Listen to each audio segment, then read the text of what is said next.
have a really, really, really special conversation for you. This particular panel, I have to say, was the one that I was the most nervous about before I found the people that were actually going to talk to you today. Once I found them, I was like, okay, we're going to be good. But before that, I was like, how do I talk to a room full of people that have so many different needs about food and not feel like we're talking at them, right? And know that we're not looking at your blood work and we don't know your allergies. And I know how sensitive I am about that, so I just want you to know that is where we're coming from. We've got two beautiful, beautiful humans for you, and I'm so excited. I'm going to actually bring them up on stage. Why don't you come on up, Jennifer and Jessica? Come on up. Come on up. Oh, my God. Most beautiful in, like, all of our branding colors by so perfectly. Please, please. Hi, everyone. So excited. And yeah, and so before I knew that these two beautiful women were going to be helping have this conversation and really making sure this conversation goes the way that we want it to, right, and really empowers you, I was like, what are we doing? How is this going to be, really empowering for all of you? So I'm excited, and I want to tell you who's joining me. So first I'm so emotional that, that you're here. Honestly, it's such a dream come true for me. And so Jennifer Esposito, which I'm sure you already know, is a New York Times bestselling author. She's an award-winning actress, and I like to call you a celiac activist because I really 1,000%. And honestly, it's become not only celiac. It's because my journey has been long. It's a health advocate because I agree with you. Everyone is individual, and but what I've learned along the way, that just basic things about food, inflammation in the body causes disease. Grains, dairy, sugar causes inflammation. That is overall, that's for all of us. So I go beyond celiac now. I go just health advocate, positive food advocate, mental health advocate, because they're all connected. Yeah, that's so true. That's so, so true. Yes, and I just want to say a few lines about some of your journey, although it's been vast. But I just want to make sure that I honor it. So from your kidneys and liver almost shutting down, from undiagnosed celiac disease to panic disorder, depression, and eventually an encounter with cancer, it was food that was Jennifer's constant healing force to change her health and literally save her life. So when we talk about food, we mean business. Right, this is 1,000% serious stuff for us. Yes. Yes, and then we're also joined by Jessica Goldman-Foung. I'm so excited. First of all, brand colors, all three of them. I mean, like, it's amazing. This should go on our postcard for next year. So Jessica, back in 2004, was diagnosed with lupus, which ended up attacking her kidneys and her brain. She was later also diagnosed with fibromyalgia and endometriosis. You just got them all. After experiencing with foods and low sodium diet in particular, Jessica was able to learn how to thrive while managing her health. And so I chose these two women in particular to talk about this because I know that they have really gone into the trenches of what they need to do when it comes to food. So I want to start off a little bit before the changes started happening. I just want to understand, like, I love junk food and I do not love kale. Right? I don't either. So what happened? Like, were you always, no grains? Like, what was it like before you learned? I'm Italian. I grew up bagels, pasta, cookies. My dad and I would eat sleeves of Oreos. Dunkin' milk, Dunkin' Donuts. Like, I ate it all. Cheese doodles, like all of it. But I was also always sick. I grew up always sick, but I saw my mother always sick, and my dad, and everyone had a sensitive stomach, or they had anxiety. And I always said, but why? And no one ever answered me until I developed to have a bag of tricks. I would always have, and I saw this from my mother, I would always have Imodium in case my stomach was going to explode. I would always have ginger ale to keep the nausea at bay. I was given prescription anxiety medication at 12. Like, really? Was given my first tranquilizer, like 12 years old, like, here, we have anxiety. It's like, why does a 12-year-old have anxiety? You know, my teeth didn't grow in so properly. I mean, there was so much now looking back, now knowing what I know, that I was always unwell. So by the time I found out and it was given a proper diagnosis, I was agoraphobic for a year, which not many people know, which is agoraphobia. Basically, you can't be out in public, and I was 20-something years old, and I started a career, and I had to stop and moved in with my parents and lost everything, and I had to relearn how to get out there again, and what the problem was all of the time was my gut. And it wasn't until in my 30s did I get finally diagnosed with celiac, when my liver was shutting down and my hair was falling out in clumps and a tooth fell out on the set of Samantha Who. Someone just mentioned Samantha Who. It's like, did you know that my tooth fell out in a scene? And I went, I think I need to stop for a second. They were like, what happened to you? I was like, well, I don't know. So it was insane. So the journey to where you're talking about was a long one. But I realized when I did get diagnosed, I was at a time when not many people were talking about celiac. And they're still not talking about it correctly, in my opinion.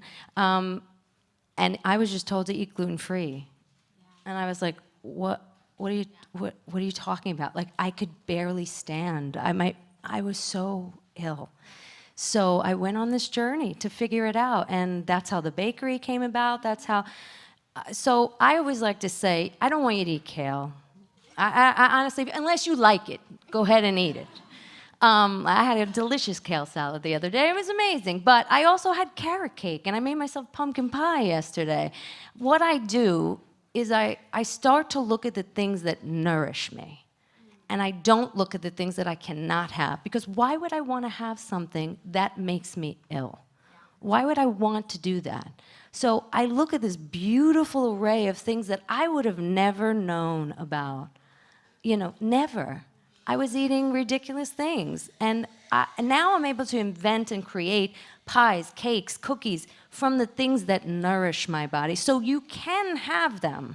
It's rethinking the way you're having them. And is it easy? No, not at first. But as we were talking about, it gets easier. It gets easier. So I don't want to monopolize, but I can talk to you for like 20 hours. No, we need to record that podcast, and then we need to like do all the follow-up questions, because we could definitely talk for 4 hours.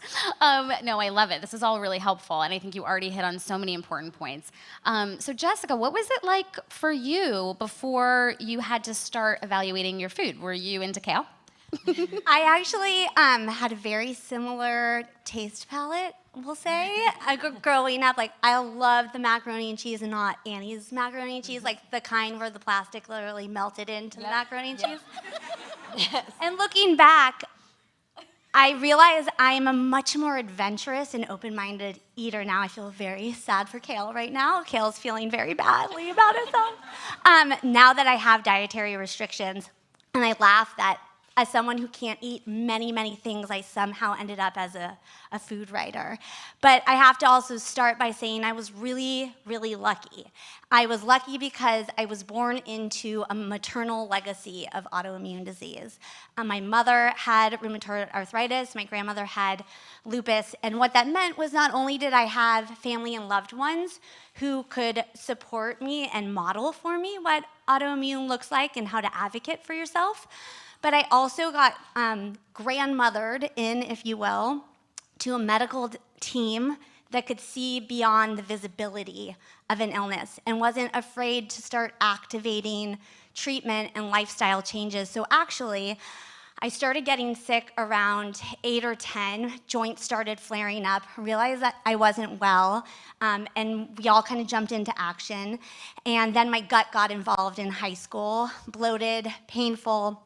And I was immediately diagnosed with preliminary, because no blood test could confirm it, JRA, and actually celiac disease and gluten-free. And this was during the archaic times of gluten-free, where there were no packaged products, there was no Amy Lacey, there were no books, there was nothing on the internet. I don't even think Wikipedia was around yet, so you couldn't even look up what gluten-free was. And I realized I had to do the work to figure out what to buy, not only what I couldn't eat, but more importantly, what could I eat? And I was going to college with a gluten-free allergy. And so I also had to figure out how to eat and not have cross-contamination in the food halls, how to explain it to my brand new roommate that I've got all these things going on, how to date with an allergy. How to date, that's a huge one. So I get home from being abroad from Italy, where I didn't eat a single pizza. And what's hilarious is I was living on cured meats and cheese, and that'll be funny in a second. Just wait for it. It's coming. When I was home with my parents and suddenly started having grand mal seizures, rushed to the hospital, and turns out I had lupus all along in my joints, in my gut. They couldn't diagnose it till I was in an extreme flare-up. It was attacking my brain and my kidneys. I was in complete renal failure, wasn't supposed to live. Those first 10 days, I was in the hospital for about 3 months, chemotherapy, apheresis, dialysis. I finally got out. I had survived. My kidneys did not. And I knew, not just because I had a 12-foot tube coming out of me, but life was going to look suddenly very different as a 21-year-old moving forward.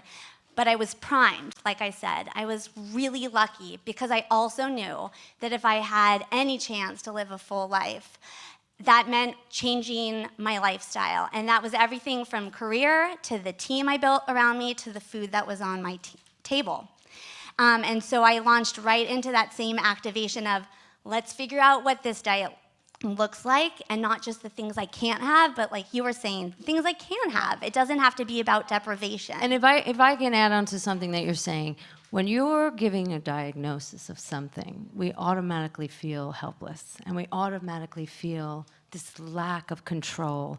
If I can tell you one thing that you hear, controlling the way you eat, you have full reign of.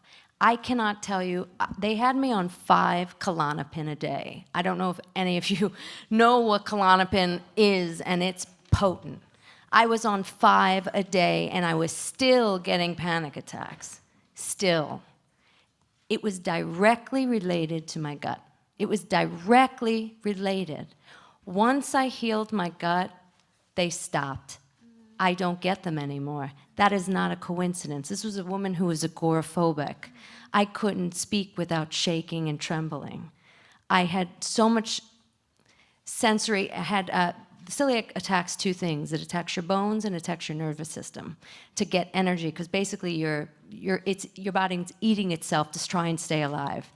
And it was attacking me so bad that my nervous system was so shot. So even the lights, like I could never do this then.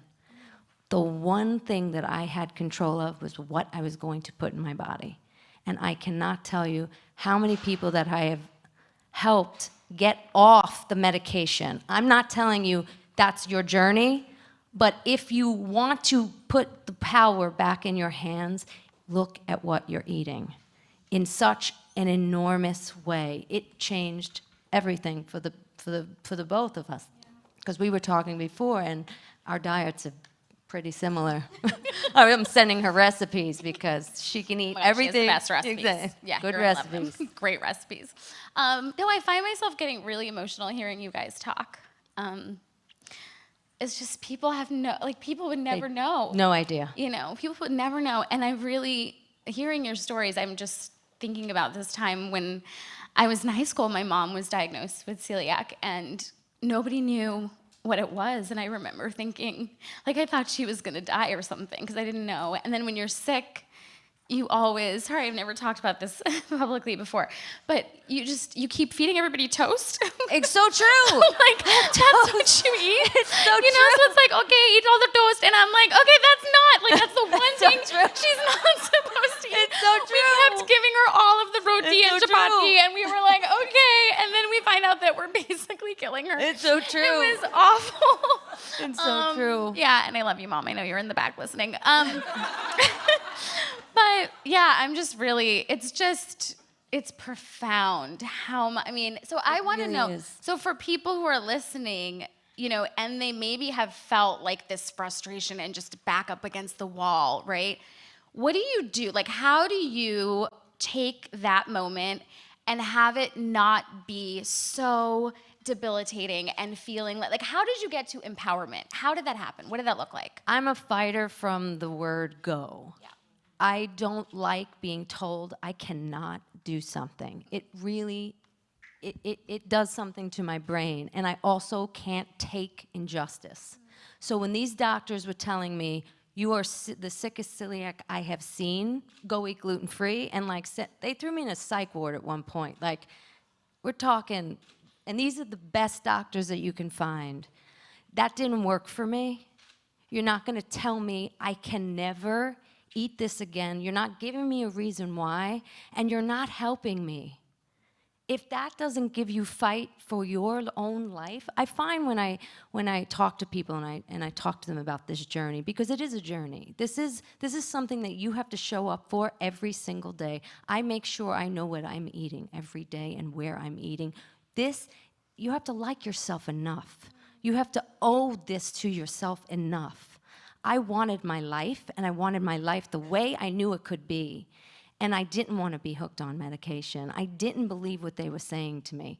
So the fight came from, I wanted to live. I wanted to live, and I wanted to live well. And an Italian, I wanted bread. I wanted to eat. I don't want to eat kale. I've developed, an AIP, autoimmune protocol bread, which is no grains, no dairy, no soy, no nuts, because damn it, I want bread. So it was like, okay, I can't have this because I don't have just gluten. It's dairy, it's soy, it's nuts, it's this, it's that. So once they took everything away, I was like, okay, where's my pile that I could have? So I was like, oh, here's the could have. How do I get a piece of bread out of these remaining things? Yes. And that's women are so resourceful. That's it. Yeah. I can make a bread out of the tree in your dress, but like I'll figure it out. So, but you've got to want it. You've got to want to do it. You've got to get up and say, it's not easy. You got to get in the kitchen. But I find it so freeing, and it's so completely, it gives you back that power. And I like to say this not just because I'm sitting next to an actress, but I feel like food gave me the role I got to play in my illness.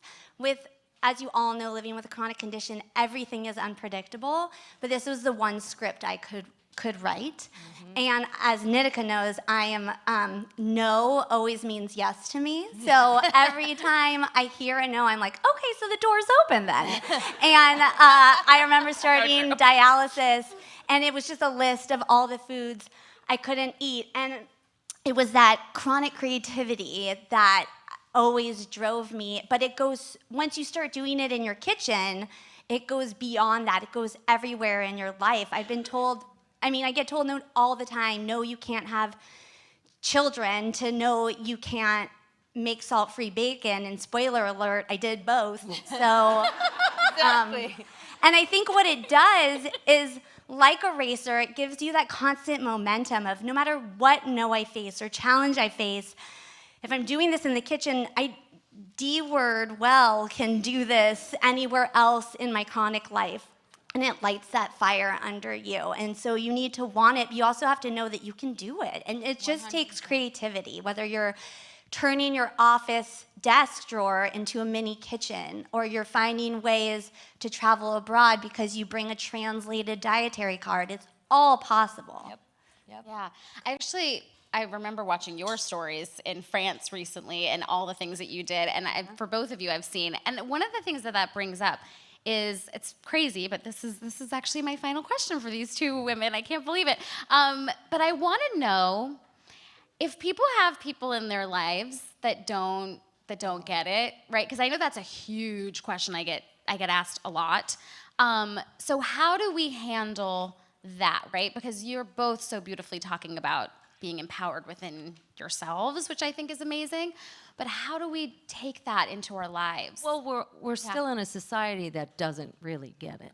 They especially for celiacs, if you're just doing this diet to get the inflammation down, and and definitely people have to do it. For a celiac, for me, if I have a 1/8 of a teaspoon of gluten, I'm on the floor. Like, I'm that severe. I'm on the floor, and I don't think people really understand yet. And the more we come out about it and we see gluten-free everywhere, it's actually getting worse, in my opinion. But not having someone supportive. I remember my dad would say, "Not even pita bread? Like, what don't you get?" Yeah. I honestly, look, like I said, I don't have children who are wanting all the crazy food, and I'm not cooking for a whole bunch of people. But what I am cooking, I have a boyfriend who can eat what he wants, but just realize that when he eats without me, he feels awful. Because I'm cooking, but we're having pizza, we're having all those wonderful things. In my opinion, people around you that support you, that say they love you, they need to get on board. They just need to get on board, because this is not only better for you, it's better for them. I've eliminated people that, not really, but like out of my life. I'm out of my life.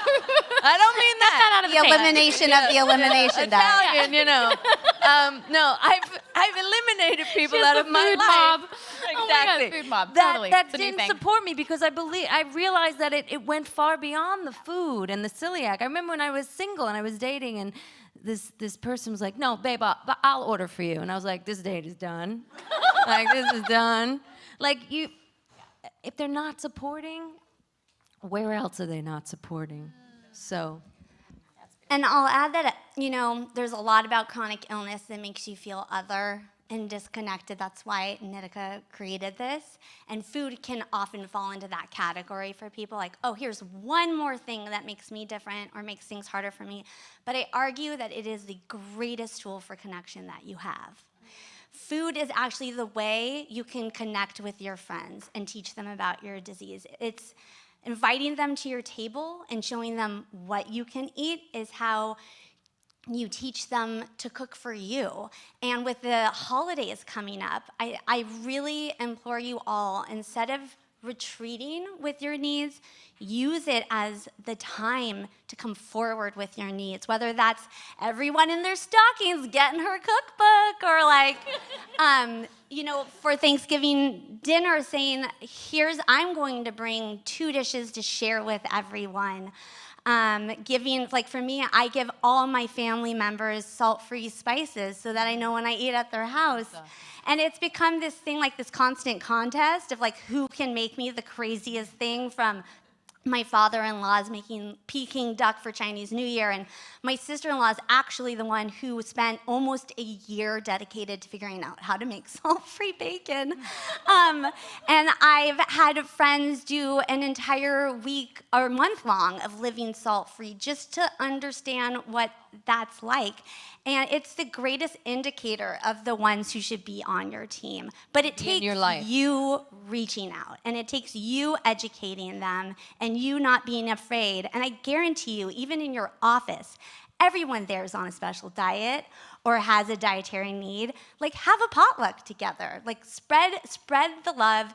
Use it as a way to brainstorm. Like, I get so much of my information and ideas from people with very different diets, but like that's how I learn and expand. And one more thing to add to that is, it really comes down to, are you able to speak up for yourself? Are you able to ask for what you need? And I find, especially with women, we're not always able to do that and say, I need this. This isn't a choice. I need to do this. I am worthy of you honoring that. And I'm telling you, if they don't honor you in that way, they're not honoring you in another way. So I think that is huge, but we have to do that first. Because I just met with a celiac recently, and they were going on about how they weren't feeling well, and blah, blah, blah, blah.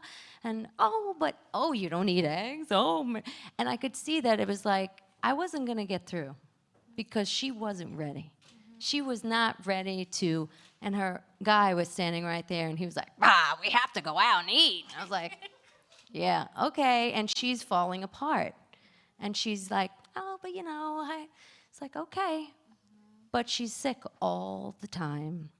So it's about you liking yourself enough to say, no, this is what I'm going to do. I'm going to take the time to understand this. And I promise you, once you get over that hurdle, like if I told you now I'm even vegan, I'm vegan and no grains, no dairy, no soy, and I had pumpkin pie last night, and I had pizza, and it's taking the time to do a little bit more of the work. And I cannot tell you how rewarding. I have to say, I've done some amazing things in my life, and I've had some great experiences as an actress, as a human, but I am very grateful for celiac disease. I'm very grateful. It made me a better human, but it made me so much more creative in things that I would have never known. So there's such a world out there with you for food, and knowing who you are through that food and who your friends are. It's a really positive thing once you flip the switch in your brain. Wow. Ugh. I mean, can we give these women a round of applause? That was amazing. Thank you both so much.